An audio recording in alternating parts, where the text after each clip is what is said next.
Bonsoir à tous, mesdames et messieurs, bonsoir et bienvenue à cette autre édition de votre émission Panafricanisme 101 sur Frika TV. En cette soirée, nous allons discuter de la thématique du déconfinement des États africains, une probable victoire pour ces États sur le coronavirus. Alors, vous le savez, depuis quelques semaines, les États africains ont engagé un processus de déconfinement en relâchant progressivement les mesures qui ont été prises afin d'éviter la propagation du virus sur le continent noir. Et depuis quelques temps, ce processus de déconfinement est en train d'être diversement interprété sur le territoire. Il y en a qui estiment qu'effectivement, le déconfinement devait avoir lieu compte tenu de ces difficultés d'ordre économique qui engrangent les populations africaines. Beaucoup sont ceux-là qui, dans des États, crient à la famine et craignent qu'effectivement, la crise sanitaire devait engendrer plutôt une crise économique qui, celle-là également, devait finir par tuer des gens alors qu'ils ont peur de mourir du coronavirus. Alors, c'est sur cette problématique que des Africains de part et d'autre sont en train de réfléchir sur la question de savoir si effectivement il était grand temps que l'on puisse déconfiner quand on sait que la pandémie ne fait que se poursuivre sur le continent et chaque jour, on continue d'enregistrer de nombreux cas de contamination avec de nombreux cas de décès. En ce jour, nous allons devoir pencher sur cette question avec un certain nombre de personnes qui ont décidé d'accepter et d'échanger sur ce panel avec nous. Et pour pouvoir les présenter, je vais commencer par le tout premier. Il s'appelle tout simplement M. Célestin N'Djamène, qui est en notre compagnie en cet après-midi. Bonjour et bienvenue M. N'Djamène sur Frika TV. Bonjour à tous les téléspectateurs de Frika TV. Merci de m'avoir invité à cette fabuleuse émission. J'espère que nous serons tous à la hauteur pour apporter notre éclairage pour la compréhension de tous les Camerounais et d'ailleurs au-delà des Africains pour ces enjeux internationaux et notamment africains, Camerounais on peut même le dire, et parce que c'est aussi notre mission d'essayer de consacrer les efforts pour essayer d'édifier nos compatriotes et nos concitoyens panafricains. Je voudrais rappeler que M. Célestin N'Djamène est homme politique et il a la casquette de juriste. Mais également, je voudrais rappeler que sur ce plateau, nous avons un enseignant, M. Moussa Foucault. Bonjour et bienvenue à Frika TV. Bonjour, merci d'être invité dans votre plateau pour essayer de réfléchir par rapport au déconfinement qui se passe en Afrique. Merci. Je voudrais rappeler que M. Fonkoa est enseignant et comme vous le savez bien, depuis quelques mois, depuis pratiquement 3 mois et 24 jours, le Cameroun vit un système d'enseignement pratiquement arrêté compte tenu de ces mesures barrières par rapport au Covid-19. Alors, nous allons nous retourner vers notre troisième panéliste. Je voudrais dire bonsoir au docteur Dalvarez Boudjour. Docteur, bonsoir. Bonsoir Guy Michel, bonsoir à notre collègue enseignant qui est là, bonsoir aussi à Célestin et merci de m'avoir invité. Vous êtes économiste et géostratège, donc tout au long de cette émission, nous allons échanger sur cette question. Et je voudrais rappeler effectivement, nous discutons de la thématique Afrique, déconfinement progressif des États, une probable victoire contre le coronavirus. Alors, la première question, je l'envoie directement à vous, M. N'Djamène. Quelle appréciation faites-vous de ces mesures de relance progressive des activités entreprises par les États? Alors, pour cette reprise des activités, est-elle appropriée ou bien risquée les mesures qui ont été prises pour pouvoir déconfiner progressivement, M. N'Djamène? Si vous vous exprimez au niveau africain, il faut bien dire que tous les États africains ne sont pas logés à la même enseigne. Oui. Si vous prenez le cas du Niger et de la Tanzanie, ouais, il n'y a pas encore de déconfinement.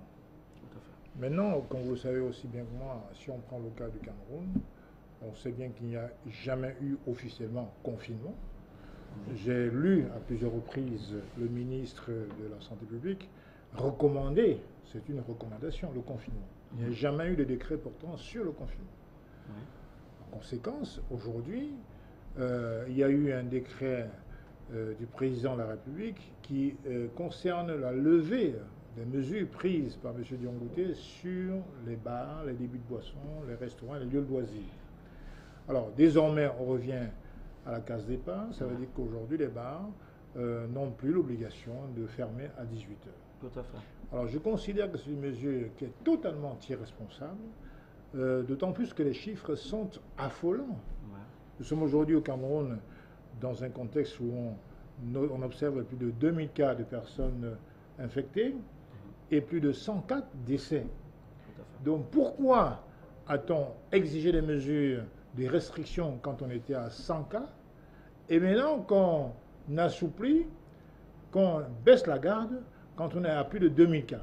C'est totalement incompréhensible. D'autant plus que si vous êtes au courant, et je sais que vous l'êtes, au Cameroun, on a annulé les défilés du 1er mai et du 20 mai. Effectivement. Pour cause de coronavirus, parce qu'en vérité, on sait que le virus se propage beaucoup plus rapidement quand il y a foule. Bien entendu. Alors, on annule donc les défilés du 1er et du 20 mai, parce que pour des raisons que vous savez, mais on autorise les lieux de profusion par excellence du virus, de contamination par excellence, qui sont les bars, les hôtels et les lieux de loisirs. C'est absolument incompréhensible. Alors, qu'est-ce qui se cache derrière? Est-ce que ce n'est pas les lobbies brassicoles qui ont choisi de mettre la pression sur le gouvernement qui aboutit à ce qu'on sait aujourd'hui? Mais en tout cas, c'est une mesure qui est criminelle, parce que là, je peux vous assurer que pour le coup, on aura encore plus de victimes. En fait, dans la plupart des pays africains, on brandit plutôt l'argument selon lequel l'économie des pays est en train de souffrir et que finalement on pourrait se retrouver à la propagation ou bien à la multiplication des cas de décès plutôt par la crise économique que par la crise sanitaire. Oui, mais attendez, quand vous parlez des problèmes économiques, je suis d'accord avec vous. Ouais. La politique, c'est l'art de concilier les contraires. Ouais. Par exemple, si vous prenez le cas d'un cordonnier ou d'un coiffeur ou d'un bedskinner qui vit au jour le jour, il ne peut pas vivre longtemps si on le confine. Il faut donc des mesures d'accompagnement. Je pense que c'est sur cette mesure que nous allons devoir interroger notre ami M. Fonkoa. On sait que le 20 mai n'aura pas lieu. Le 20 mai, la fête de l'unité n'aura pas lieu, certes, mais 10 jours seulement après, on ouvre les salles de classe. Est-ce que vous croyez que jusqu'à présent, en tant qu'enseignant, cette mesure-là respecte vraiment la logique? Est-ce qu'elle vise vraiment à pouvoir vous protéger plutôt que de vous mettre en danger, M. Fonkoa, vous et vos élèves en même temps? Ok, bonne question. Moi, je trouve que la mesure de confinement pour les enseignants ou les enfants, je peux voir ça comme étant considérable. Dans la mesure où les enfants sont à la maison, sans suivi, et le gouvernement nous a promis une éducation par télépathie ou bien par télévision. Les cours à la télé. Les cours à la télévision. Combien de personnes au Cameroun ont la télévision? C'est la question qu'il faut se poser.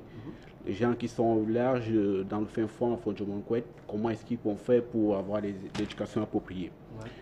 Deuxièmement, nous les enseignants, surtout dans le secteur privé, nous sommes là sans rien faire. Vous savez, comme dit certains, la nuit aussi, parce que notre travail c'est la craie et tout ça, et sans rien faire, nous sommes un peu délaissés. Et les enfants qui préparent les examens, qu'au moins d'eux, comment feront-ils pour préparer les examens, puisque l'État vient de mettre sur pied le programme pour l'éducation, pour le programme des études, pour le programme des évaluations. Oui, le programme des évaluations, aussitôt que le truc est lancé, la rentrée académique ou scolaire est faite à partir du 1er juin. Déjà, les programmes de vacances, ou avant même cela, des cours et même des examens, tout cela en même temps.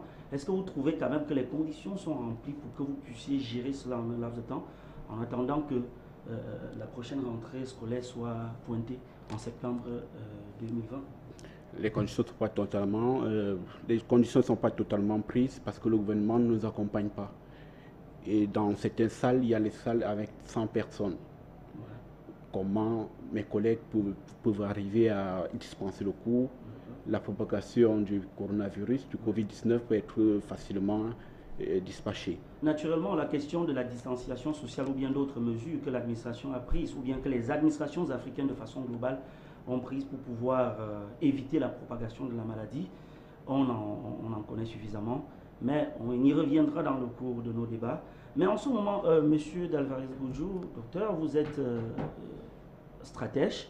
Alors, comment appréciez-vous cette mesure qui a été prise par la plupart des États africains afin de soulager ces économies qui se montraient déjà très faibles et que dans certains États, on arrivait même à voir des personnes qui se soulevaient à cause de la famine. Comment est-ce que vous trouvez que cela soit? Est-ce que c'est le moment ou alors est-ce que ce n'était pas approprié? Premièrement, Guy Michel, j'épouse le point de vue de mon ami Célestin. Je comprends que dans beaucoup d'États africains, il n'était pas question de confinement. Ouais. Confinement est constitué de deux parties. La racine qui est confinée, qui vient de confiner, qui veut signifier isoler, enfermer, renfermer, et du suffixe ma. Est-ce qu'on peut affirmer sans risque de nous tromper que sur le continent africain, notamment dans beaucoup de pays de la zone CFA, la population était enfermée chez elle, était isolée chez elle, avait l'obligation de ne pas sortir chez elle? Nous disons non. Nous disons non. Dans la plupart des cas, c'était des recommandations. Et étant donné que les populations de la plupart des nations sur le continent africain, dont 80% de l'économie est pratiquement informelle, il n'était pratiquement pas viable de confiner la population chez elle. Surtout quand on parle des mesures d'environnement tout à l'heure. Rares sont les pays, je prends l'exemple du Cameroun, où l'on a pu prendre des mesures accompagnatrices au niveau des foyers, au niveau des familles, pour les accompagner. Dans des pays un peu plus développés, avec des ressources un peu plus considérables, notamment européens, même en Chine, quand des gens sont littéralement confinés, on prend des dispositions pour les apporter. Un repas le matin, un repas à midi, un repas le soir. On prend des dispositions pour que les personnes puissent être soignées gratuitement, soit même assistées à partir de chez elles. Mais si on prend rien que ces exemples, tant sur le plan sanitaire que sur le plan de la nutrition et les États africains, notamment le Cameroun, on se rend compte que c'est le jour et la nuit, puisque dans la plupart de nos États, la population était appelée à se démerder toute seule. Et face à cette situation-là, avec la faim qui taraude les estomacs, avec les difficultés rencontrées par les mères de famille pour faire face aux besoins de leur famille, c'était pratiquement impossible d'affirmer ou alors d'implémenter un vrai confinement. Prenez un exemple simple. Une des mesures, une des instructions prises par l'État du Cameroun a été la fermeture des écoles. Or, nous savons bien que dans beaucoup d'États sur le continent africain, les écoles généralement ouvertes au public, il y a des commerçants qui vont des activités périscolaires, bien sûr. Etc. Il y a des mamans qui ne peuvent prendre soin de leur famille qu'à partir des revenus qu'elles ont au jour le jour. En d'autres termes, quand vous fermez l'école, ça veut dire que 10-30 mamans qui vendaient dans cette école ne pourront plus avoir de revenus. Et dans nos pays africains, une maman qui a un revenu s'occupe en moyenne d'environ 6 personnes dans sa famille. Et si vous faites cela fois 50 000, fois 100 000 écoles que vous avez fermées, ça veut dire qu'il y a autour de 3-4 millions d'emplois que vous bouchez et vous empêchez ces gens de sortir, s'occuper de leur famille et vous ne prenez aucune mesure pour les aider à amortir la difficulté. C'est tout naturellement que ces personnes vont trouver l'échappement. On appelle ça l'instinct de survie, de trouver une autre solution pour pouvoir faire face à leurs besoins. Donc, pour dire qu'au niveau de la thématique, je vais dire, dans beaucoup de pays, il n'y avait pas un réel confinement. Maintenant, pour les mesures qui ont été prises pour lever, je peux dire, ces instructions, je peux dire pour assouplir ces instructions. Assouplir, c'était même ça le mot, assouplir, bien sûr. Il faut bien comprendre que il y a un distinguo selon les nations. Je prends l'exemple, par exemple, d'un pays comme l'Afrique du Sud. Là-bas, vraiment, c'était un réel confinement. Et il y avait une fermeté. Mais juste que les seuls psychologues sud-africains se sont rendus compte que, parce que l'Afrique du Sud, c'est une des nations les plus criminelles du monde. Et ils se sont rendus compte qu'en fait, quand des gens sont confinés, ils ont des difficultés à avoir accès à l'alcool. Et comme ils ont une difficulté à avoir accès à l'alcool, ils peuvent avoir des comportements violents. Non seulement envers leur famille, notamment les conjoints, les enfants, mais surtout envers les petits commerces. Il y avait une tendance en Afrique, par exemple, de sortir, aller casser les commerces pour s'approvisionner en boissons alcooliques. Ce qui n'est pas le cas chez nous, puisque dans la plupart de nos nations, les boutiques étaient ouvertes juste qu'ils avaient des heures de fermeture. De l'autre côté, par exemple, en Europe, il y a eu des problématiques qui découlent du confinement, du fait que les conjoints, dans la plupart des cas, les deux conjoints travaillent, donc sont très occupés, n'ont pas le temps d'être à la maison ensemble, mais le moment de passer des semaines ensemble, dans une pièce ensemble, on s'est rendu compte que le pourcentage de violence était croissant. Alors, dans ce contexte-là, justement, les États se sont été confrontés au fait de vouloir un peu alléger les mesures. Mais dans notre contexte particulièrement, je pense que la mesure que l'on a prise, je ne vois pas à quoi ça puisse vraiment être aussi important pour la population. C'était pour moi beaucoup plus du cynisme. On ne peut pas empêcher les enfants d'aller à l'école, on empêche des gens d'aller au culte, mais on encourage la population d'aller se gaver dans des boîtes de nuit, dans des snacks. Et surtout, on dit que dans les snacks, les gens doivent garder la distance d'1 mètre. Dans les boîtes de nuit, les gens doivent danser à 1 mètre. Ça, c'est pratiquement pas possible. Et on a regardé. Dans les véhicules. En 24 heures, on a eu, je crois, il y a une augmentation de plus de 300 cas contaminés en 24 heures seulement. Ce qui montre que la mesure bus de nos jours va plus inciter les gens à se contaminer et se faisant l'illusion que tout va déjà bien. Ok, je pense que c'est sur ces explications, Dr Davar Zingoudjou, que nous allons nous retourner vers la régie pour pouvoir avoir ce reportage qui nous donne l'état du processus de déconfinement, comme on peut le dire, dans la plupart des États africains, de l'Afrique du Nord, de l'Afrique du Sud, de l'Afrique de l'Est à l'Ouest. Ils sont ces États qui ont entrepris leur processus de déconfinement progressif. Et nous allons donc nous retourner vers la régie pour avoir cet élément que nous propose notre collaboratrice Karen Anissa Tsobze. En raison de l'impact économique qu'engendre le confinement sur les États africains, certains pays ont décidé de se déconfiner partiellement ou pour certains d'assouplir les mesures qui avaient été prises pour barrer la route au coronavirus. Car, disent-ils, les populations risqueraient de mourir de faim plutôt que de Covid-19. Nombreux sont les pays qui ont procédé à un déconfinement partiel et progressif, à l'instar du Ghana, premier pays à entrer dans la danse avec ses 2 métropoles, Accra et Kumasi. L'annonce de la nouvelle s'est faite par le président Nana Akufo-Addo le 20 avril avec en cette date 1061 cas positifs. Malheureusement, les chiffres de progression de la maladie semblent le juger car en la date du 2 mai, le nombre de cas a pratiquement doublé pour atteindre 2169 cas positifs, rattrapant ainsi le Nigeria. L'Afrique du Sud, quant à elle, se retrouve déconfinée pour éviter les émeutes. Les autorités ont été contraintes d'ouvrir les vannes le 1er mai dernier car dans ce pays déjà déchiré par les inégalités sociales, c'est l'économie informelle qui assure une grande partie des emplois et l'a suivi des millions de Sud-Africains. Au Cameroun, on parle des mesures d'assouplissement gouvernemental. Le président de la République, Paul Biya, a décidé le 30 avril d'appliquer des mesures d'assouplissement et de soutien. Ces décisions ont d'une part conforté une grande partie des Camerounais travaillant dans le secteur informel et d'autre part s'émet le doute quant à la reprise des activités après 18 heures. Toutefois, la reprise des cours reste prévue pour le 1er juin prochain. Cependant, le président congolais Denis Sassou Nguesso a annoncé le jeudi 30 avril la prolongation du confinement jusqu'au 15 mai. Le Congo-Brazzaville, qui était seulement à 220 cas officiellement déclarés, dont 9 décès et 19 guérisons, est initialement en confinement total depuis le 31 mars. Du côté de l'Union économique et monétaire ouest-africaine, après une session extraordinaire, décide de multiplier les mesures pour freiner la propagation du virus. Des mesures allant de la fermeture des frontières au confinement des principales villes, ce qui n'a tout de même pas empêché à la maladie de faire de nouvelles victimes. Avec moins de cas que les autres États, le Sénégal a choisi de ne pas confiner sa population afin d'éviter une fragilisation de l'économie. Quoi qu'il en soit, sur le front de lutte contre le Covid-19, rien n'est encore terminé.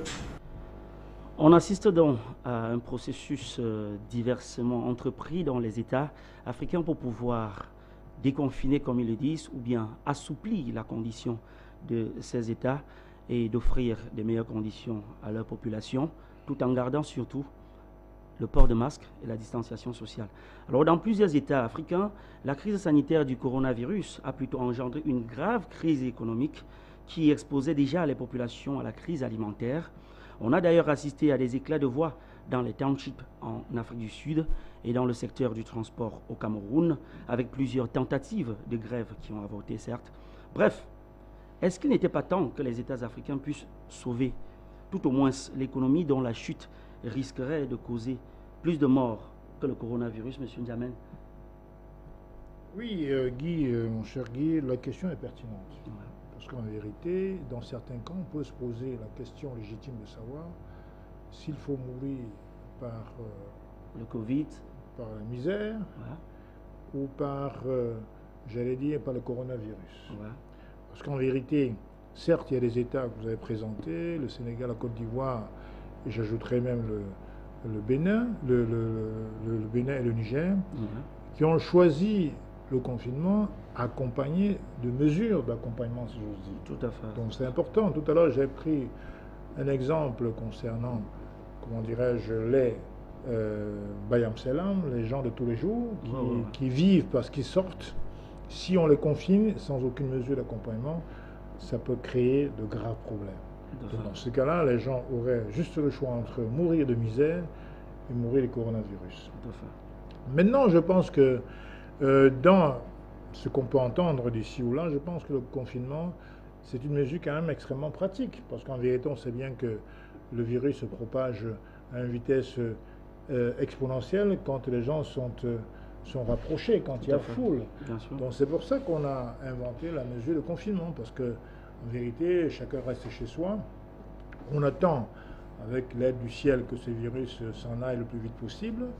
Et ouais, dans le cas de le pays, vous avez présenté le cas du Congo-Brazza, où M. Sassou a prorogé, n'est-ce pas, le confinement jusqu'au 15 mai. Tout à fait. Bien. Maintenant, la question fondamentale qui se pose, c'est qu'aujourd'hui, dans certains pays, tous les signaux sont au rouge. C'est-à-dire que les cas de décès ne cessent d'augmenter, les cas de personnes infectées ne cessent de croître. Et donc, c'est le moment, plus que jamais, effectivement, de prendre des mesures drastiques pour préserver précisément la vie des concitoyens. Or, dans le cas du Cameroun, mon pays, par exemple, comme je l'ai dit tout à l'heure, il y a des mesures totalement irresponsables, et voire même criminelles, où, effectivement, on lève des mesures qui auraient pu aider les Camerounais à préserver leur vie. Moi, je pense qu'effectivement, on aurait dû d'abord décider un confinement. Donc, j'étais pour, parce qu'il s'agit de la vie des gens, il n'y a pas de problème que... Mais cependant, il faut quand même noter que quand il y a des mesures parallèles qui peuvent être prises, je prends le cas de Hong Kong et de Singapour, où on a choisi de mettre aux gens les bracelets électroniques. C'est-à-dire que quand vous êtes suspecté d'être un porteur de virus, vous avez un bracelet électronique où on vous suit, c'est une espèce de GPS. C'est-à-dire que vous ayez, ça vous suit, on vous suit. Donc dans ces pays-là, il n'y a pas tellement de cas de décès, parce que les gens sont suivis, comprenez. Donc je pense qu'on devait réfléchir à d'autres mesures, à d'autres stratégies, faute d'avoir peut-être mis en place une mesure de confinement total. Je pense qu'il faudrait envisager d'autres mesures. Parce que là, franchement, au Cameroun, vous avez vu, depuis 3 semaines, ça ne fait qu'augmenter. C'est effrayant. Tout à fait. Où serions-nous si le virus dure 6 mois, on sera combien de morts au Cameroun? Comprenez? Tout à fait. Donc, c'est les questions qu'il faut se poser. Et je ne suis pas au pouvoir. On n'a pas le levier pour décider. Alors, ce gouvernement antinational et antipatriote va-t-il prendre les bonnes mesures pour au moins essayer de préserver la vie des Camerounais? J'en suis pas sûr. Il faut quand même avouer que c'est pratiquement, si on isole un peu le cas du Ghana qui a été un peu plus avant, il faut quand même noter que c'est à partir pratiquement du 30 avril que tous ces États, comme par miracle, ont décidé pratiquement de pouvoir flexibiliser les choses, comme si peut-être des institutions venaient de quelque part. Et on se pose bien la question, est-ce qu'il y avait cette réelle nécessité à pouvoir préserver les intérêts économiques par rapport aux vies des personnes que vous êtes, monsieur Fonkoa? Vous êtes quand même, si on prend le cas des salles de classe camerounaises, vous êtes une personne qui enseigne certainement 70, 80 élèves par salle de classe, et avec les activités périscolaires, les activités commerciales périscolaires comme l'a relevé le docteur Ngoudjou tout à l'heure, on se rend quand même compte qu'avec cet effectif de personnes, la propagation ne se ferait pas aussi rapidement. Est-ce que vous ne craignez pas pour votre vie, compte tenu de cet assouplissement qui est pratiqué ou bien mis en place par l'État du Cameroun?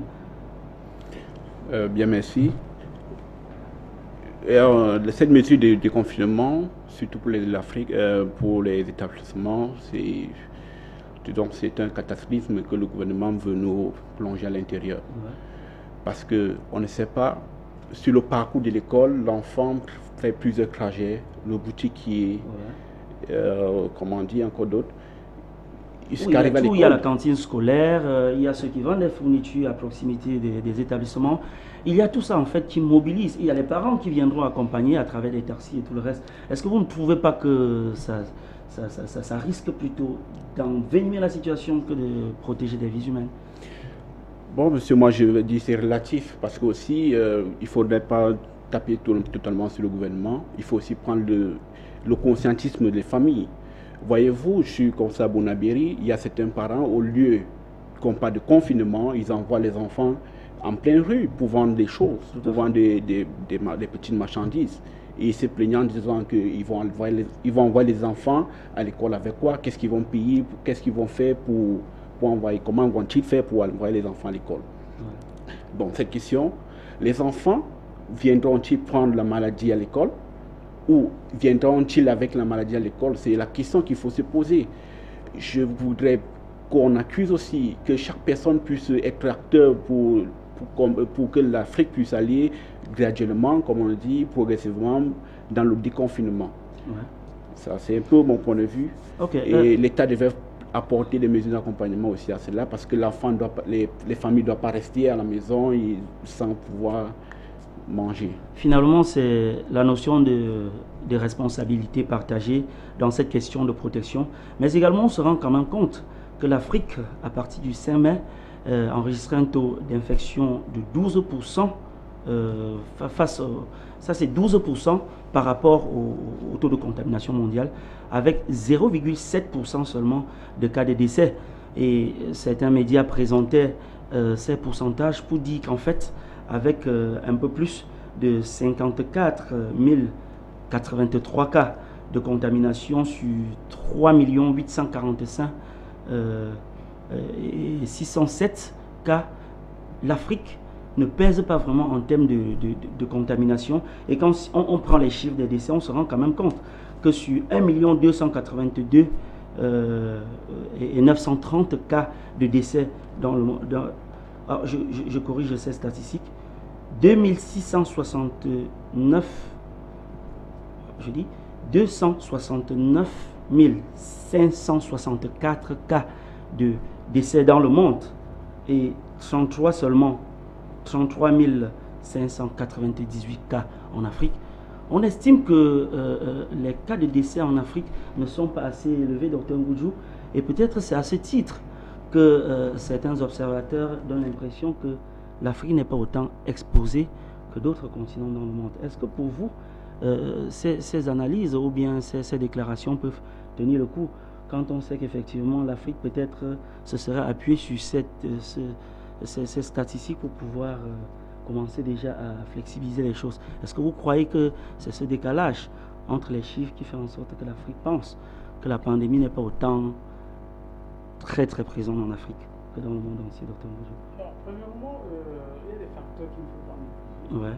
Les grandes puissances ont annoncé qu'il y aura un cataclysme en Afrique, nous allons avoir effectivement des millions, sinon des centaines de millions de morts au bord de la rue en Afrique. Maintenant, un des éléments qu'il faut savoir, c'est que le nombre de morts que l'on a en Afrique par rapport au Covid-19, c'est de 1,5% par rapport au nombre global de morts. Ça montre clairement qu'en Afrique, on a moins de morts que ce que les gens annonçaient ailleurs. Le nombre de morts, par exemple, que l'on a eu seulement au Cameroun, à titre d'exemple, dans la totalité, n'atteint pas le nombre de morts qu'on a par jour en Grande-Bretagne, en France ou en Espagne par jour. Je veux dire, la totalité de plus d'un mois au Cameroun n'atteint pas ce que les gens ont en face en une seule journée. Parfois, ils sont autour de 2000 morts, sinon un peu plus de 2500 morts. Ça, c'est bien. Mais, à mon avis, un des éléments dont il faudrait tenir compte, c'est pas que le Covid n'attrape pas le noir ou l'Africain comme les gens se le disent. D'ailleurs, les statistiques en Amérique du Nord démontrent clairement, parce que la plupart des gens qui meurent jusqu'à 80% du Covid aux États-Unis, ce sont des noirs. Mais juste que moi, je pense que le contexte africain est particulier. D'abord, le contexte climatique. Il est établi d'abord que le virus ne supporte pas les chaleurs inhumaines. Si vous avez une plaque de verre, si vous avez une plaque métallique, quelqu'un est nu, cela tombe sur une plaque métallique. En Afrique, en quelques minutes, le virus pourrait mourir, alors qu'en Europe, vu la température qui est parfois en Afrique, par exemple, température de 37 degrés, de 45 degrés à l'ombre, sur cette température-là, le virus ne peut pas rester pendant longtemps. Alors qu'en Europe, avec tout ce que nous connaissons, ou même en Asie, avec ce que nous connaissons comme température, il y a des chances que le virus puisse y rester pendant longtemps et atteindre un certain nombre de surfaces. Notre ami, l'enseignant tout à l'heure, a fait allusion à l'école. Chez nous, par exemple, quand vous allez chez un petit qui prend un couteau qui est une lamelle de métal pour fondre du pain, s'il y a un virus dessus, le virus peut rester pendant longtemps s'il est ailleurs que s'il est en Afrique, puisque la chaleur en Afrique ne permet pas à ce que le virus mette beaucoup l'homme. Mais ça ne veut pas dire que le virus n'existe pas. Ça, c'est de... Mais maintenant, il faut comprendre que les solutions face à la pathologie, les solutions thérapeutiques face à la pathologie sont les solutions qui font appel aux antipaludiques, notamment que ce soit l'artémisia, que ce soit l'aspivirine, l'artémisia de Madagascar, je ne sais pas quoi, l'aspivirine au Gabon, je crois qu'il y a quelque chose qui a été découvert hier. Même la solution qui a été implémentée en Europe avec le docteur Raoul, qui fait allusion aux antipaludiques, notamment à l'hydrochloroquine. Or, cela montre que la base du traitement, c'est un antipaludique.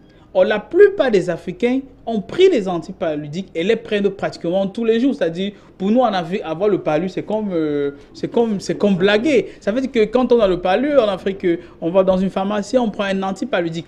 Et avec le temps, notre organisme a comme une forme d'antipaludique dans le corps de manière permanente. Donc, on a une prédisposition à pouvoir résister à la maladie par rapport à d'autres personnes. Je pense que ce sont les éléments qui montrent, qui peuvent expliquer le fait que le virus n'ait pas eu ce choc que certaines personnes disaient. Mais au-delà, il faut aussi avouer quand même que l'Africain, dans le contexte, dans la situation socio-psychologique, a toujours appris à se prendre en charge tout seul. Ça veut dire que dans beaucoup d'États africains, on a comme impression que les gouvernants, que les dirigeants négligent la population et la population prend des mesures seule pour prendre soin d'elle. Je prends un élément simple. Dans un pays comme le Cameroun, en Europe par exemple, dans un pays comme le Cameroun, des gens prennent disposition pour confectionner le masque, pour acheter des masques. Mais ce n'est pas comme, je prends l'exemple faible là-dessus, ce n'est pas sérieux que dans une nation comme le Cameroun, nous on prend les contribuables publics et on fait des masques dans une entreprise publique qui est SICAM et qu'on vend les masques à $3. C'est pas sérieux. On ne peut pas vendre un masque à 1300 francs CFA.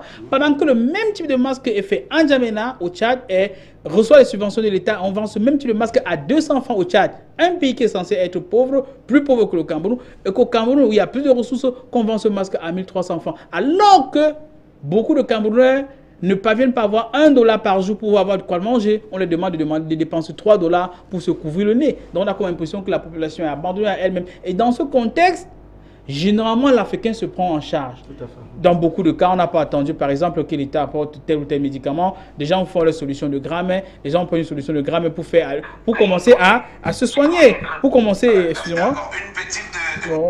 Pour commencer à se soigner eux-mêmes. Donc, pour dire que l'Africain, dans la plupart des cas, prend des mesures à son niveau sans trop attendre de l'État. Je pense que ce sont des éléments qui ont, et à la différence des Européens qui, dans tout ce qu'ils veulent, j'ai une amie, par exemple, à Paris, qui a été contaminée du Covid. Tout ce qu'il faut faire là-bas, dans la plupart des cas, il faut appeler les médecins, il faut attendre le SAMU, il faut attendre les ISUG. Chez nous, on n'entend pas tout cela. D'ailleurs, quand vous les appelez, même ils mettent beaucoup de temps à arriver. Vous êtes content de prendre vos mesures pour essayer de survivre. L'instinct de suivi oblige. Vous savez bien, en Afrique, on a aussi cela de particulier que de ne jamais attendre. On agit d'abord en attendant que d'autres secours arrivent. Mais toujours est-il que ces petites mesures pour pouvoir flexibiliser l'environnement social ont été, comme beaucoup attendues par les Africains, qui alors, au premier signal, ont réagi de façon très, qu'est-ce que je veux dire? On réagit de façon très remarquable devant les supermarchés, dans les places commerciales, un peu partout. C'était comme une sorte de relâchement ou bien comme si on avait naturellement coupé les chaînes au pied de ces gens. Pour dire qu'effectivement, peut-être ça avait trop attendu. Actuellement, nous allons nous retourner du côté de la régie pour assister à ce reportage et voir un peu comment les Africains dans quelques pays ont réagi aussitôt qu'ils ont reçu le message de déconfinement progressif ou bien d'assouplissement de cette crise ou bien d'assouplissement des mesures concernant cette crise. Alors nous allons regarder cet élément qui nous renvoie un peu en plein cœur dans ce climat-là. La distanciation sociale n'a pas été respectée lors de la réouverture du marché central de Ouagadougou. Il était fermé depuis près d'un mois. Pour pouvoir entrer, il faut porter un masque, se laver les mains et vérifier sa température. Les commerçants, eux, se réjouissent de cette réouverture.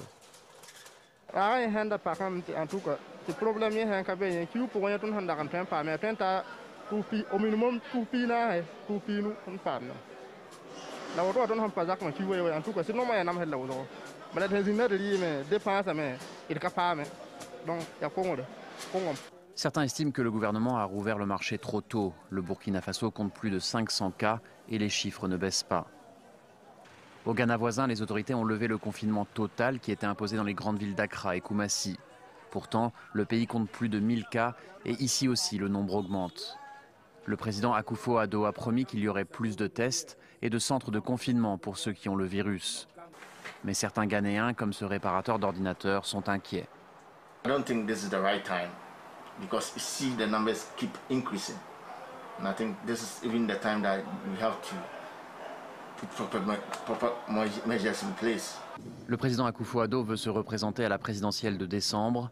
L'opposition l'accuse d'avoir déconfiné trop tôt, simplement dans le but de ne pas perdre le soutien des électeurs les plus pauvres, les premières victimes du confinement. Des raisons économiques par-ci, des raisons politiques par-là, plusieurs autres raisons qui auront peut-être conduit les autorités africaines à pouvoir lever les chines sur une pandémie qui continue encore de terrifier des États africains. Est-ce que pour vous, M. N'Djamène, cette ouverture-là, à une période où les chiffres de contamination ne cessent de croître sur le continent avec des cas de décès non négligeables, est-ce que le déconfinement n'exposerait pas ces Africains qui ont reçu cette nouvelle comme la manne tombée du ciel? Vous avez vu des réactions un peu partout dans les différentes villes africaines. Comment est-ce que des gens chantaient, comment des gens jubilaient, comment d'autres profitaient pour montrer qu'effectivement, ils avaient trop attendu. Est-ce que le gouvernement en le faisant, ou bien les gouvernements africains en le faisant, ne conduisent pas plutôt les Africains vers l'abattoir? Je crois que, en toute chose, il faut un minimum d'éthique. Ouais. Justement, je pense que la plupart des pays africains souffrent justement d'un déficit criard d'intégrité et de morale politique, d'éthique politique.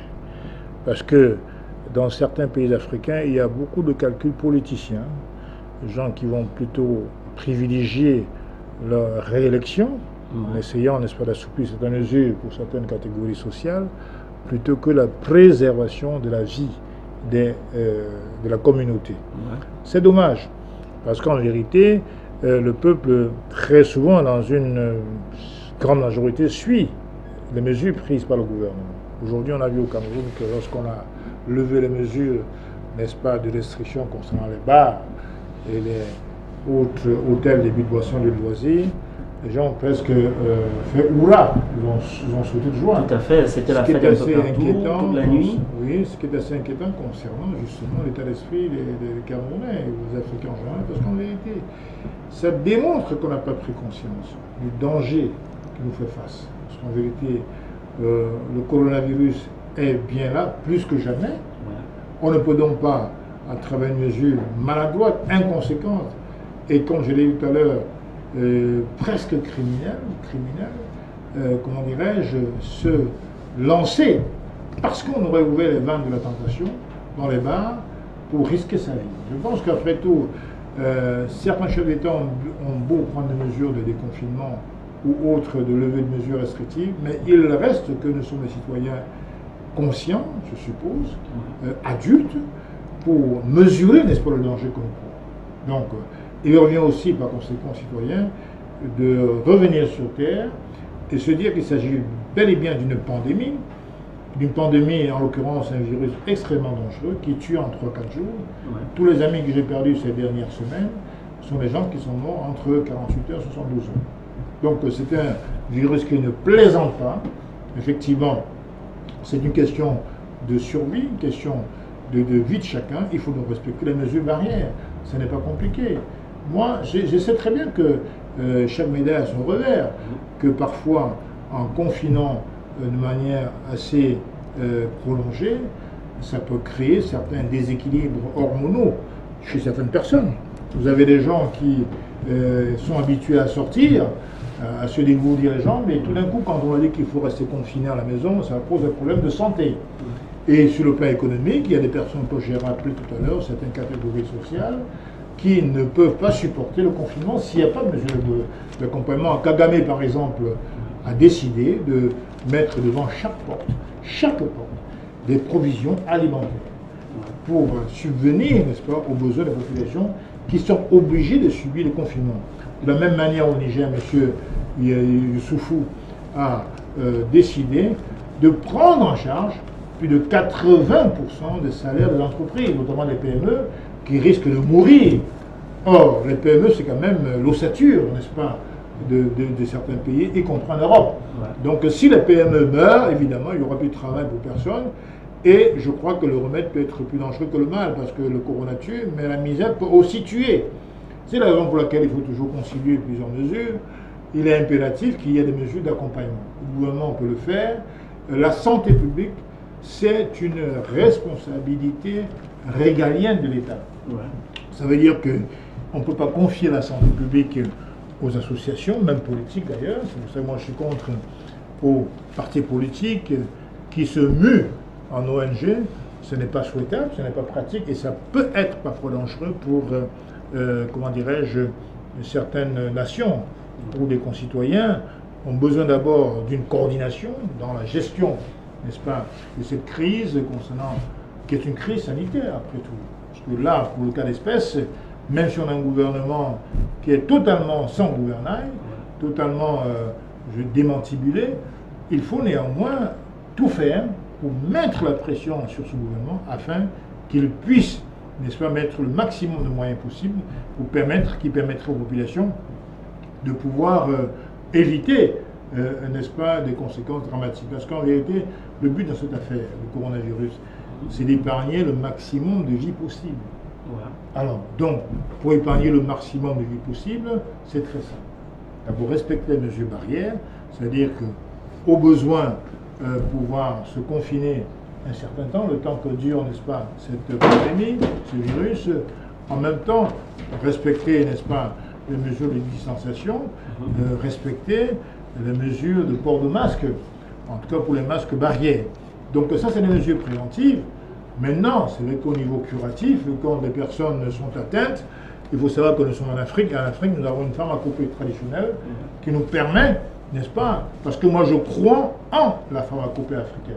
C'est dommage que les chefs d'État, les États africains, ne prennent pas, n'est-ce pas, au sérieux l'importance de nos praticiens, de nos naturopathes qui pourraient apporter des solutions extrêmement bénéfiques aux populations. Regardez par exemple le cas, n'est-ce pas, du Madagascar, qui a trouvé, n'est-ce pas, un produit qui organique qui effectivement fait ses preuves, puisque Madagascar a 20 cas de personnes infectées et 0 décès.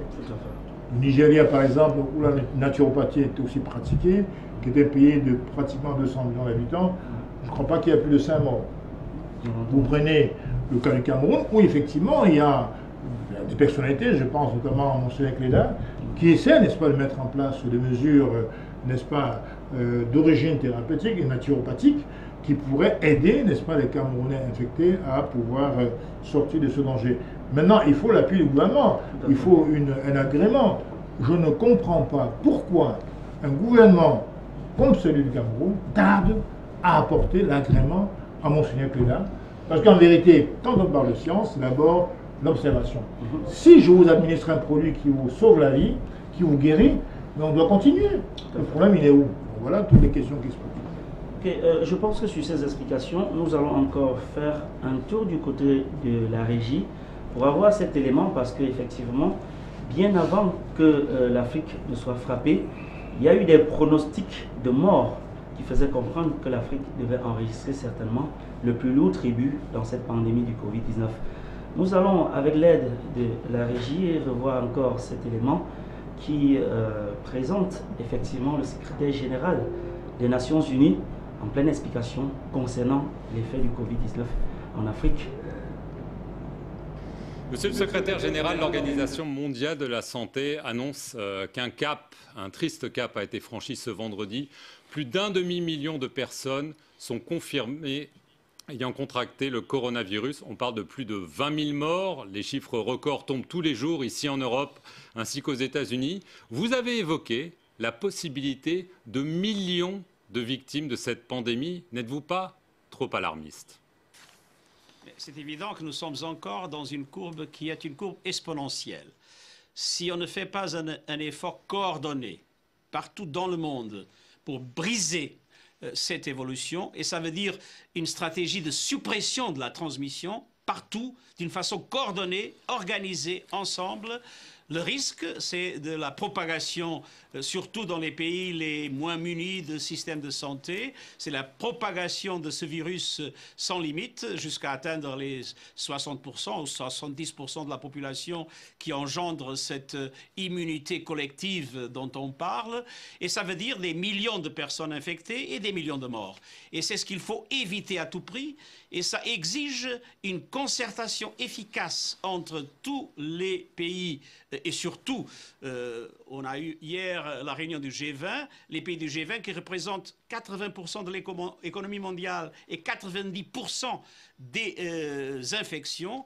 Il faut que ces pays travaillent non d'une façon isolée, non avec la stratégie que chacun définit, mais d'une façon absolument coordonnée, sous l'orientation de l'Organisation mondiale de la santé, non seulement pour briser cette évolution, mais aussi pour trouver ensemble des traitements et les vaccins, et après pour les mettre au service de toute l'humanité. Alors, pour l'instant, l'Afrique est moins touchée que le reste du monde. Est-ce que vous pensez, M. Guterres, que l'Afrique peut échapper à ce virus? Et sinon, quels sont concrètement les équipements médicaux dont les pays les plus démunis ont besoin? Par quels moyens on peut les acheminer alors que les aéroports sont fermés? Et puis, quels sont, à vos yeux, en Afrique, les pays prioritaires pour cette aide? Bon, premièrement, la maladie est en train de se développer rapidement aussi en Afrique.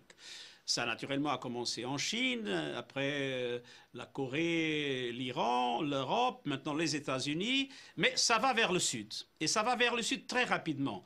À la différence que, comme vous l'avez dit, dans les pays africains et dans les autres pays du Sud, il y a très peu de capacité de réponse du point de vue médical et du point de vue économique. Alors, comme le président Macron l'a dit pendant le G20, il faut absolument faire de l'Afrique une priorité de la communauté internationale. Ça veut dire un investissement massif et du point de vue de la capacité des équipements dont vous avez parlé, des équipements des tests, des équipements des respirateurs, des équipements pour que les médecins et les autres travailleurs de santé puissent être vêtus, des masques, etc. Tout ça à un niveau gigantesque.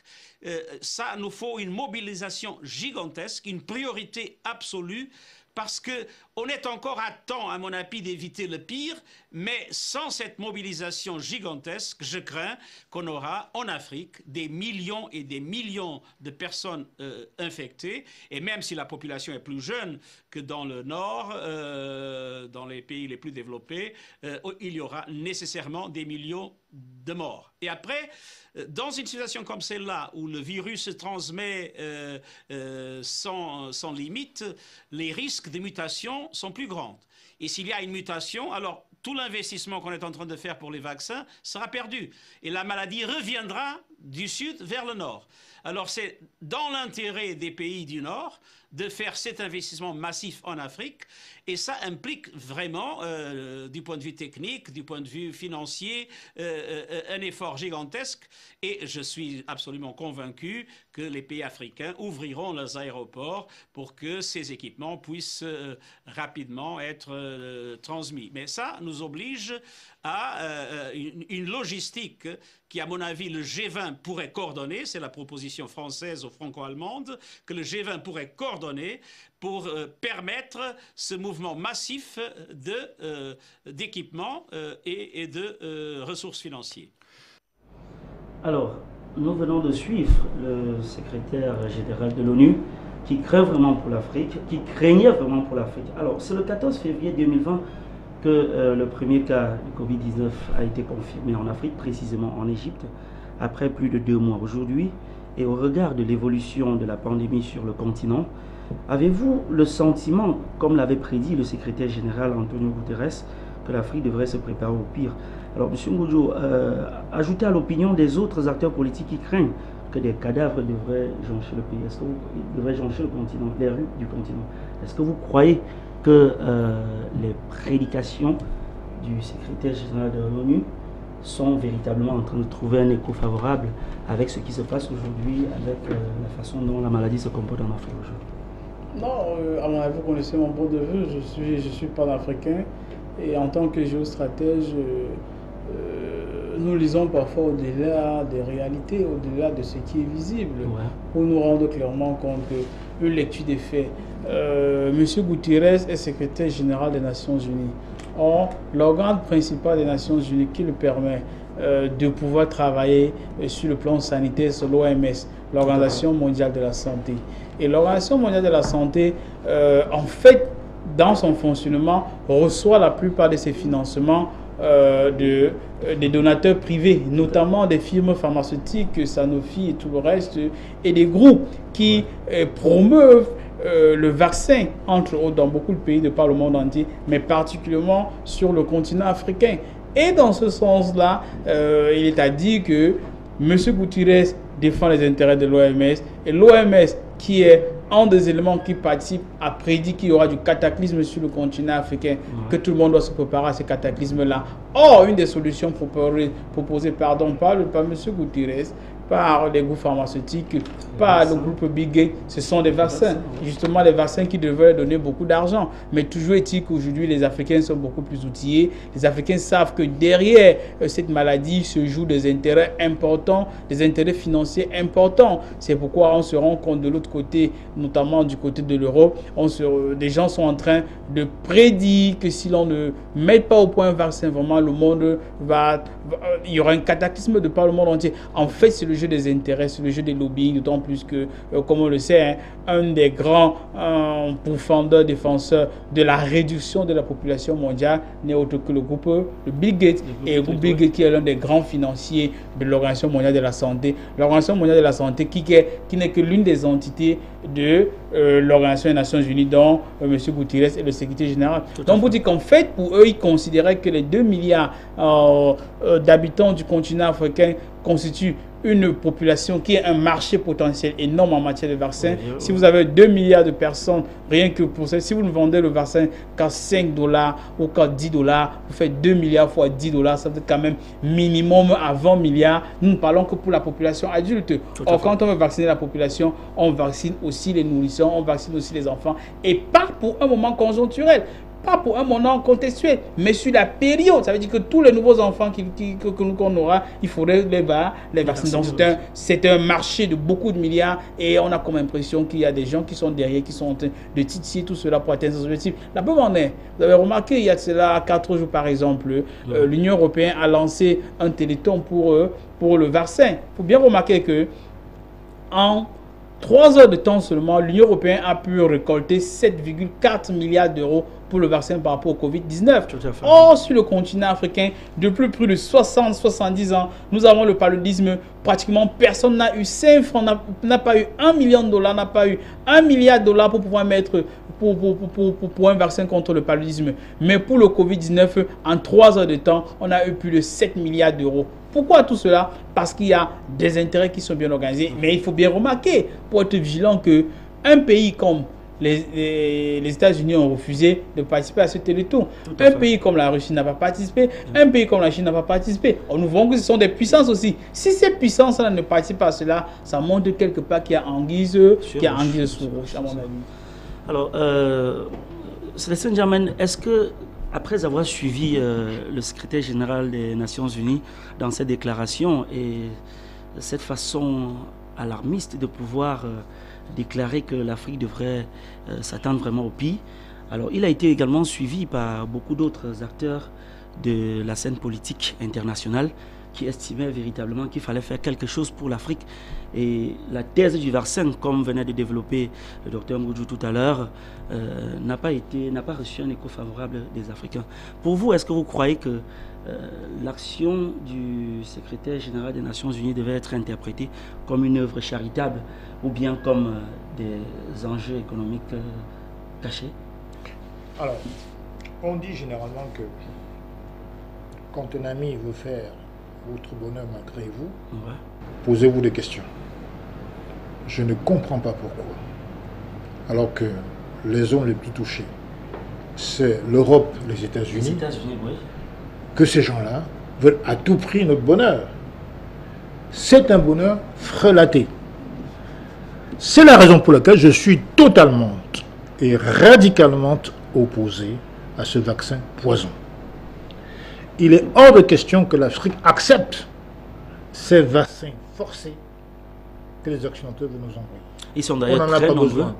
Je crois aujourd'hui qu'à l'évidence, à l'épreuve des faits, les pays les plus touchés, ce sont les États-Unis en premier, l'Italie, l'Espagne, éventuellement la France. Bien sûr. Donc, il faut qu'ils appliquent d'ailleurs déjà ces vaccins dans ces pays-là, afin de penser à l'Afrique. L'Afrique a les moyens de se défendre, de soigner ces personnes infectées. Ouais. On émet aujourd'hui l'idée, effectivement, d'une coordination mondiale, je veux bien, mais au départ, il faut savoir que ça ne date pas d'ailleurs d'aujourd'hui. Il y a plusieurs eugénistes occidentaux qui estiment que l'Afrique a une trop grande démographie, qu'il faut stopper la démographie africaine. Par quels moyens? Par des moyens d'une espèce de génocide sanitaire qui ne dit pas son nom. Donc je suis totalement opposé à ces gens qui veulent absolument faire le bonheur des Africains à leur place. Je suis contre. Alors malheureusement, j'ai vu qu'au Kenya, ces vaccins ont commencé déjà, comment dirais-je, à prendre place. C'est une honte et c'est une erreur en tout cas. Tous les chefs d'État africains qui ont accepté ce deal diabolique devraient arrêter, renoncer à leur positionnement. Et en tout cas, j'invite la population africaine, notamment camerounaise, à ne jamais accepter que les enfants se livrent à ce genre de vaccin. Et généralement, c'est à travers les salles de classe ou bien d'autres points de regroupement où les parents sont complètement la raison pour laquelle, du cadre de décision. Quelle que soit la décision, les décrets, les deals signés par les chefs d'État, il revient aux parents de prendre conscience et de ne jamais accepter, parce qu'après tout, c'est notre liberté. Tout à fait. On ne peut pas offrir notre corps à la médecine contre notre gré. Donc, les parents qui sont responsables de leurs enfants mineurs doivent dire non à ce vaccin. Tout à fait. Et c'est ce que moi je dirais pour mes enfants qui sont aujourd'hui scolarisés. Et donc, moi j'invite les autres à faire pareil que moi, parce qu'il est clair qu'aujourd'hui, il y a des velléités, n'est-ce pas, génocidaires sur le plan sanitaire, que les Européens et les Occidentaux en général veulent mettre sur pied pour réduire la population africaine. Nous disons non à cela. Donc c'est pour ça qu'il faut absolument serrer les coudes et ne pas, comment dirais-je, répondre à ces appels apparemment de bons samaritains que nous lance monsieur le secrétaire de l'ONU. Non, ce n'est pas vrai du tout. Je crois qu'il faut déjà... Vous êtes plus touchés que nous. Tout à fait. Donc nous, on a notre pharmacie, comment dirais-je, africaine, et nous allons gérer tout ça. Regardez par exemple le Madagascar, qui a 0 mort, il faut bien le dire, grâce à un produit qu'on appelle organique, qui arrive quand même à sauver des vies. Parce qu'en vérité, qu'est-ce qu'un scientifique? C'est quelqu'un qui observe. Si j'ai un produit, même traditionnel, même local, même artisanal, qui vous sauve la vie, qui vous guérit, mais attendez, moi je considère que ce produit est efficace. Tout à fait. Alors pourquoi est-ce qu'il faut polémiquer, il faut supputer sur les homologations? Comprenez, c'est des produits naturels qui n'ont apparemment, en tout cas je le pense profondément, qui n'ont aucun effet secondaire et qui en tout cas sauvent des vies. C'est ce qu'on devait retenir. Il y a eu un débat actuellement en France avec le médecin, le docteur Didier Raoult, qui avait préconisé au départ, comment dirais-je, l'application, l'administration de la chloroquine, qui avait été rejetée d'un revers de main dans un premier temps par le gouvernement français et par certains scientifiques français. Finalement, cette mesure a été adoptée par le Parlement français. Aujourd'hui, c'est appliqué et ça sauve des vies, puisqu'il le démontre tous les jours. Donc, ce qui est important pour nous, c'est de savoir si tel médicament proposé par tel individu, telle personne, sauve des vies et guérit. S'il y a guérison au bout, eh j'adopte ce médicament, puisqu'il s'agit avant tout de préserver les vies, tout simplement. Bien entendu. Généralement, M. Fonkwa, vous êtes enseignant, encadreur d'élèves au quotidien. Et on s'est quand même rendu compte, dans le cadre du Cameroun précisément, qu'à un moment donné, on a eu des notes officielles des ministères en charge de l'éducation qui ont circulé en faisant comprendre que les parents ne devraient pas s'opposer au vaccin que l'on administre à leurs enfants qui sont vos élèves. Alors vous, en tant qu'encadreur, vous, en tant qu'enseignant, et peut-être également parents d'élèves, comment est-ce que vous réussissez à apprécier ce genre de comportement qui, à un moment donné, est plutôt appréhendé comme étant dictatorial plutôt que consensuel? Est-ce qu'à un moment donné, cela ne justifierait pas vraiment les enjeux obscurs qu'il y a derrière ces pratiques qui chercherait plutôt à nous détruire plutôt que de faire notre bien, M. Fonkwa? Oui, comme vous le savez, Le monde est révolutionnaire de nos jours. Comme nous venons d'entendre ce que Guterres vient de dire, on croit qu'il s'est trompé d'analyse, ou bien il s'est fait tromper. Il a promis l'hécatombe à l'Afrique, mais aujourd'hui nous sommes en Amérique, aujourd'hui avec plus de 70 000 morts. Tout à fait. Ce qui nous laisse croire donc que ils ont boosté une considération pour détruire l'Afrique. Pourquoi l'Italie, qui a eu plus de morts, l'Espagne, on les a laissés mourir, pourquoi est-ce que ne pas se concentrer par là-bas? Aujourd'hui, les États-Unis, avec des records qui dépassent pratiquement les 2500 morts par jour. Et moi, je crois que l'Afrique doit se concentrer à combattre la maladie au lieu de combattre autour de la maladie. Voyez-vous, en Haïti, comme M. N'Djamé vient de le dire, c'est un pays là où s'est développé un certain nombre de grandes mesures en finançant les scientifiques. Ouais. Comme disait quelqu'un, science consciente n'est que ruine de l'âme. Tout à fait. Donc il faudrait vraiment que l'État puisse se concentrer dans les projets des chercheurs africains en médecine ou bien en pharmacopée. Et que les Africains ne se lancent pas dans ce qu'on appelle la médecine traditionnelle de part et d'autre. On a vu aux États-Unis quelqu'un qui a mangé du gingembre et du l'ail. Aux États-Unis, un Africain, un Camerounais, il est décédé. Donc tout est cette nuit. Et j'appelle les Africains aujourd'hui à ne pas consommer n'importe comment ces études de l'ail.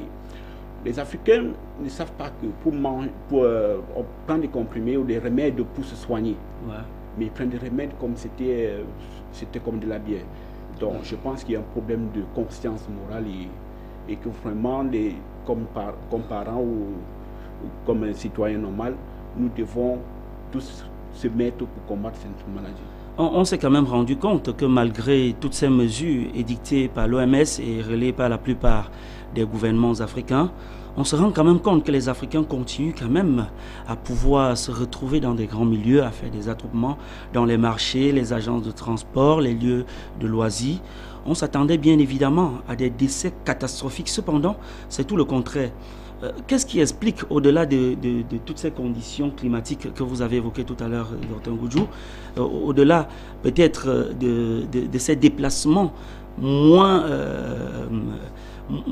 denses, comme le dit le journal Le Jour dans sa parution d'hier, au-delà du monde entier, qu'est-ce qu'il y a comme d'autres facteurs qui pourraient justifier? Est-ce que cette pharmacopée africaine ne trouve quand même pas une sorte de résultats positifs au moment où on s'attendait vraiment au pire à l'Afrique? On se rend compte que les gars sont épanouis, ils se déplacent partout, dans les marchés ça se bouscule un peu partout, même en cette période de restriction des distances. Ce n'est pratiquement pas la distanciation sociale auprès des Africains, c'est pratiquement un train quotidien de tous les jours comme cela se passait avant.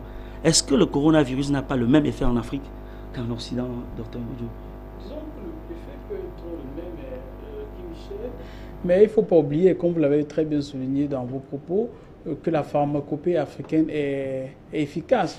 Je salue d'ailleurs l'occasion, j'ai saisi l'occasion pour féliciter Goskam, le groupe des hommes solidaires du Cameroun. J'étais dans une délégation en début de semaine et nous étions chez Monseigneur Cléda, lui apporter un soutien ici au Cameroun par rapport à ce qu'il a mis en œuvre, la solution qu'il a mise en œuvre pour apporter une thérapie face à la pathologie du Covid-19. Et la particularité de sa thérapie, premièrement, elle est 100% africaine. Lui-même, il travaille dans son bureau, pratiquement, nous avons tout vu, les ingrédients qu'il utilise. Elle est africaine, mais surtout, et moi particulièrement, cela m'a marqué, c'est que Monseigneur Cléda met cela à la disposition de la population gratuitement. Tout à fait. Donc, et comme il a dit, c'est quand même l'archevêque métropolitain de la ville de Douala. Et il dit clairement que lui, il a commencé à s'intéresser à la pharmacopée africaine de manière intense quand il était à Yagua, puisque là-bas, à l'extrême nord du Cameroun, il n'y avait pratiquement pas d'hôpitaux. Et pour soigner les enfants qui partaient à l'école, il fallait avoir une certaine connaissance des aides, des plantes, etc. Donc, pour dire que oui, la pharmacopée africaine peut avoir un impact considérable, surtout que quand on regarde les éléments qui rentrent dans la plupart des thérapies qui sont proposées, c'est important qu'on puisse avoir un système immunitaire qui est boosté, qui est solide face au virus. Et par rapport à cela, on peut trouver des ingrédients comme le citron qui est riche en vitamine C, comme l'ail par exemple qui est un antibiotique reconnu, etc., etc. Et pour cela, ce sont les éléments, ce sont les ingrédients que l'on trouve sur le sol africain pratiquement partout. Mais au-delà, quand même, il faut noter que L'élément principal que les Chinois ont utilisé dans leur protocole, notamment l'hydrochloroquine, qui est aussi utilisé dans beaucoup d'hôpitaux en France avec le docteur Raoul, on trouve ça. En fait, l'hydrochloroquine n'est qu'une variable de synthèse de la quinine. Puisque ça veut dire que ce n'est que on a fait qu'une création en laboratoire dans une version synthétique de la quinine. Or, la quinine c'est un descendant du quinquiba qu'on trouve sur le continent africain, qui sont en réalité les plantes tropicales. En termes simples, ce que les Blancs utilisent pour soigner le coronavirus, c'est la photocopie de l'original que nous pouvons trouver en Afrique. Notamment l'une des plus grandes plantations du quinquina qui se trouvait en Afrique, se trouvait au Cameroun, à l'ouest du Cameroun, je crois. Oui, dans la mer Noire, qui était à plus de 500 hectares. Aujourd'hui, c'est réduit à sa plus simple expression. Mais ça montre que même dans le passé, déjà, on cultivait cela chez nous. Maintenant, est-ce qu'on peut voir dans quelle mesure continue de développer cela? C'est même ce qui est justifié qu'il y avait une usine de production de quinine à l'ouest du Cameroun. Oui. Et donc, est-ce qu'on peut voir dans quelle mesure continuer aujourd'hui de développer ces plantes-là chez nous? Pourquoi? Parce qu'ailleurs, on prend la photocopie pour soigner, alors que nous avons l'original ici. Si nous avons l'original ici, est-ce que nous devons négliger l'original que nous avons juste parce que nous trouvons que ce sont des formules de grammaire, ce sont des recettes de grammaire, ce sont des choses qui ne sont qu'africaines? Je dis, oui, en Afrique, nous avons des solutions. Et je pense, même une amie me disait ça, elle est revenue aussi de Paris, elle me disait, elle a comme impression que certains Africains ont été même contaminés du Covid, mais se sont soignés sans s'en rendre compte. Pourquoi? Parce que quand vous prenez de l'eau tiède, par exemple, avec du citron le matin et le soir, quand vous faites la gargarisation avec de l'eau tiède avec certaines écorces africaines, en fait, même s'il y a le virus à l'intérieur de vous, il y a des chances que le virus disparaisse sans que vous vous rendez compte. Donc, vous dites qu'en fait, il y a des solutions sur le continent africain. On n'est pas obligé de regarder de l'autre côté de la rive alors que nous avons l'original chez nous.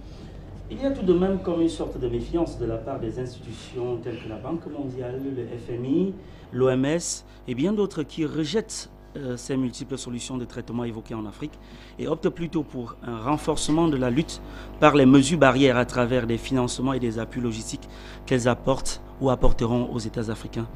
Alors, Monsieur Célestin Djamène, pensez-vous que cette démarche financière et logistique soit plus appropriée à la lutte contre le Covid-19 en Afrique, au moment même où on s'achemine vers une plus grande liberté de circulation des biens et des personnes? Est-ce que vous croyez qu'au lieu de considérer ces traitements, et on l'a vu avec le Monseigneur Cléda, qui a dit, après la sortie de cet entretien qu'il a eu avec la délégation gouvernementale venue faire l'expertise sur sa formule de traitement, il a dit et il a persisté en disant « ça soigne et ma formule soigne ». On a vu également avec André Rajoelina du côté de Madagascar qui a fait la démonstration personnelle de consommation du Covid organique, cette tisane qui a été développée à Madagascar pour pouvoir lutter contre ce virus, et qu'aujourd'hui beaucoup d'autres États africains ont condamné. Croyez-vous que l'appui logistique avec les véhicules offerts à par l'OMS au Cameroun, 14 véhicules de luxe, des Prado, est-ce que vous croyez que cela ajouté également au financement de la Banque mondiale, du PNUD ou bien du FMI, 133 milliards de dollars. Est-ce que vous croyez que ce sont des solutions plus appropriées plutôt que le fait de promouvoir ces traitements locaux qui semblent peut-être donner des résultats probants, M. Djamène? Tout à l'heure, j'ai évoqué le fait qu'il y avait certaines personnalités occidentales qui, par des idéologies eugénistes, voulaient réduire la population africaine. Et dans ce même sillon, je dois dire que il n'est donc pas surprenant, n'est-ce pas, que des autorités de l'OMS, relayées par des chefs d'État africains, en vérité des nègres blancs, qui sont la continuité qui sont des suppôts de ces impérialistes occidentaux, puissent considérer la médication africaine comme des potions. D'ailleurs, ils ont réduit au niveau des potions, potions magiques, etc. Non, il ne s'agit pas de ça, il s'agit, quand on est un observateur, quand on est un scientifique, il s'agit de vérifier, n'est-ce pas, la véracité et l'efficacité d'un produit. Encore une fois, si je suis guéri par un produit traditionnel ou local, je constate que je suis guéri. Je ne veux pas chercher à savoir d'où vient le produit, qui l'a fabriqué, je constate que je suis guéri. Maintenant, comme il y a une déconsidération, une escalade dans la déconsidération des peuples africains en général et des peuples noirs en général, je ne suis pas surpris de voir que l'OMS fait tout, parce que l'OMS est au service des grands empires financiers occidentaux. Donc, dans ce cas de figure, on comprend très vite pourquoi on ne veut pas ou on ne peut pas considérer l'effort qui est entrepris par, comment dirais-je, des organismes africains ou des organisations africaines en vue de trouver, n'est-ce pas, le remède idéal qui viendrait sauver des vies. Ce qui est intéressant dans cette affaire, quand il y a une épidémie ou une pandémie, c'est d'épargner des vies. Si ce résultat est atteint, le reste n'est que baliverne. Donc, maintenant, je vois qu'il y a des chefs d'État africains qui sont dans un suivisme assez alarmant. Je ne sais pas ce qu'ils reçoivent comme dividende pour mener ce genre d'activité, mais en tout cas, ce qui est sûr, c'est qu'aujourd'hui, l'Afrique a des solutions. Il y a quand même comme une sorte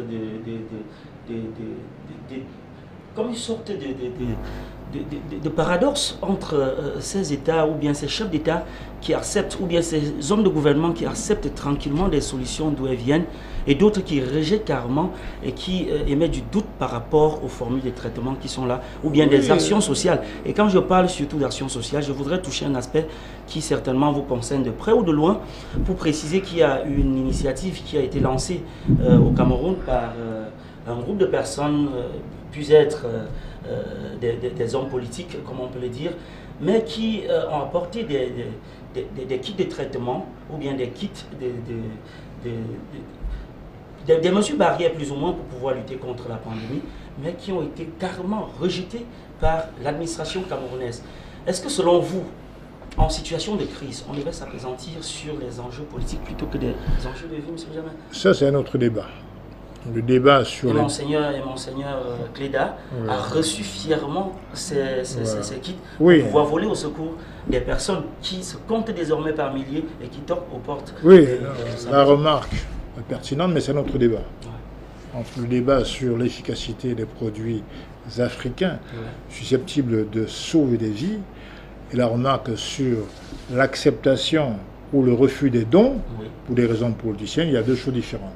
Sur la première question, concernant effectivement la déconsidération due aux produits africains, ça c'est les lobbies pharmaceutiques européens, en tout cas occidentaux en général, qui veulent préserver leur marché.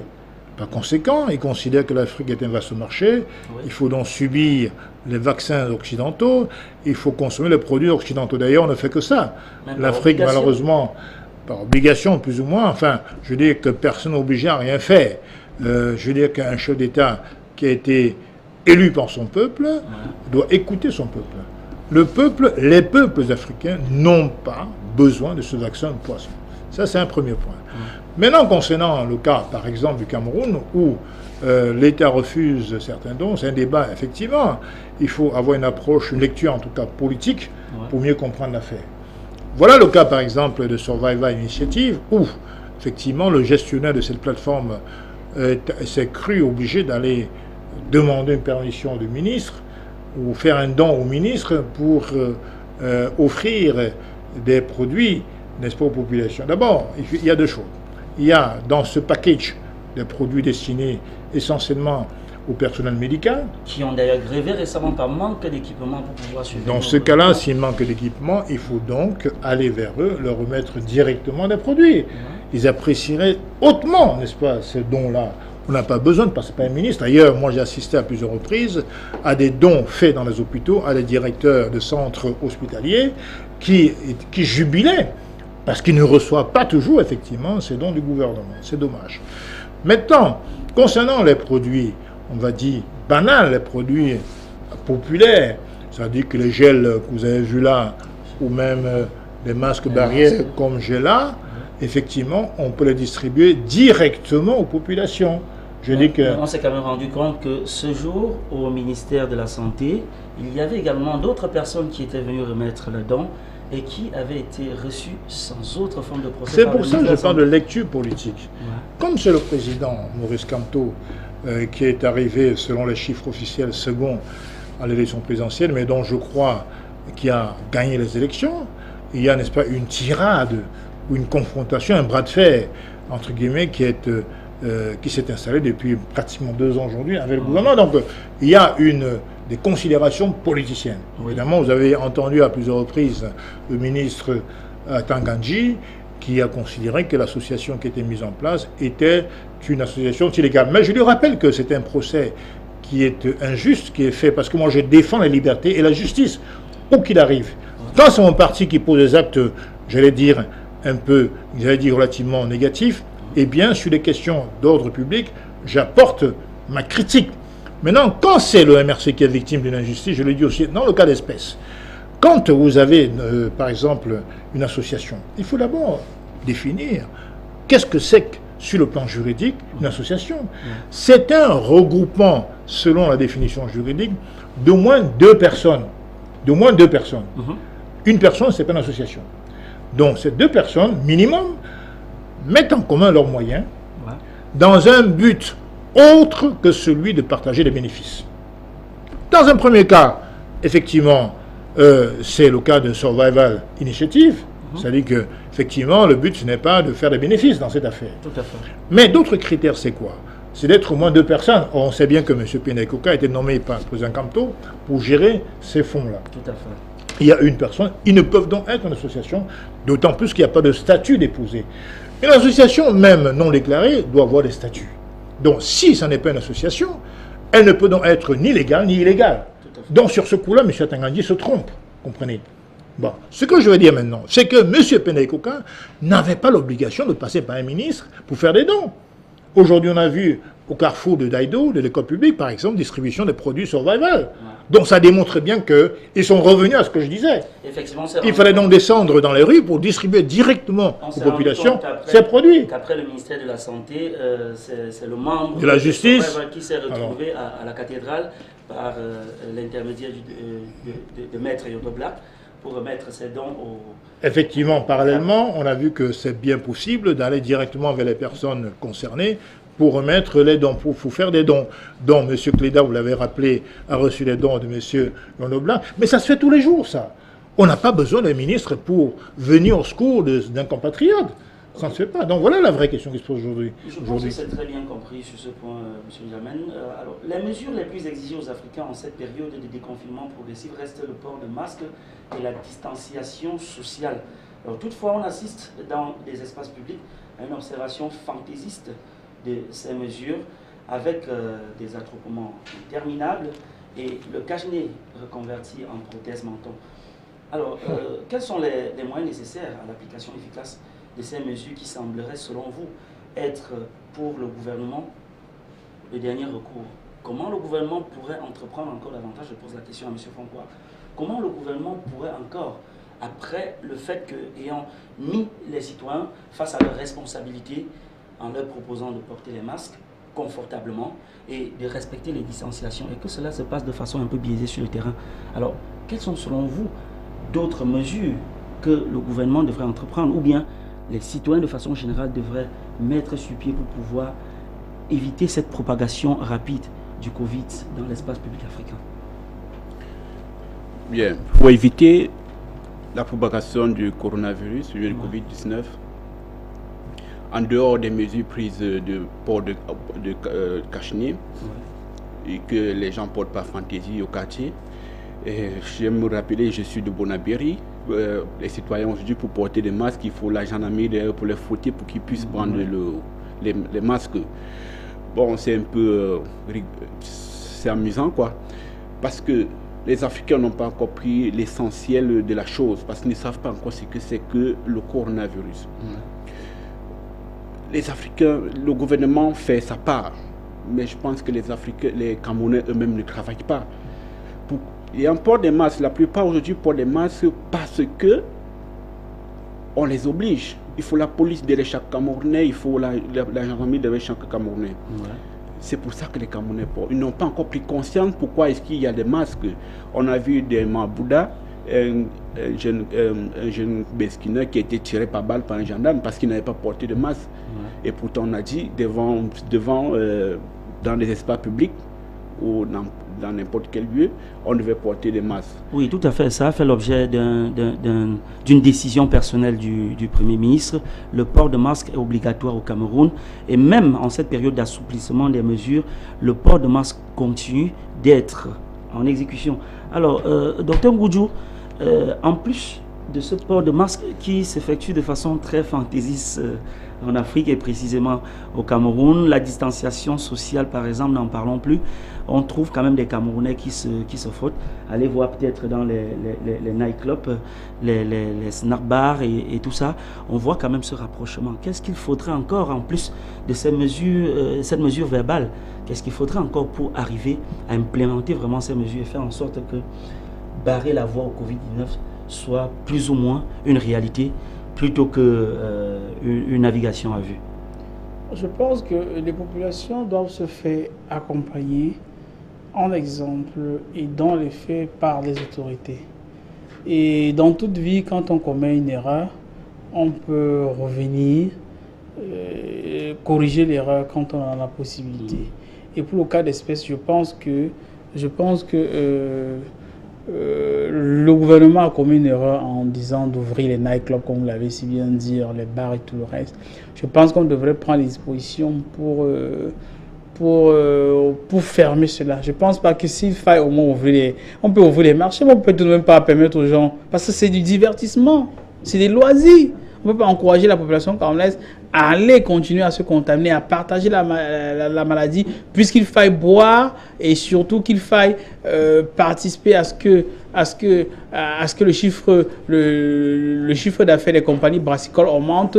Et pour cela, il faudrait sacrifier la population. Je vais dire, certes, on doit conseiller à la population à la distanciation, on va conseiller à tout, mais on doit quand même, dans la plupart des cas, la crainte du gendarme et le commencement de la chaise, comme on le dit. En d'autres termes, si on prend des mesures pour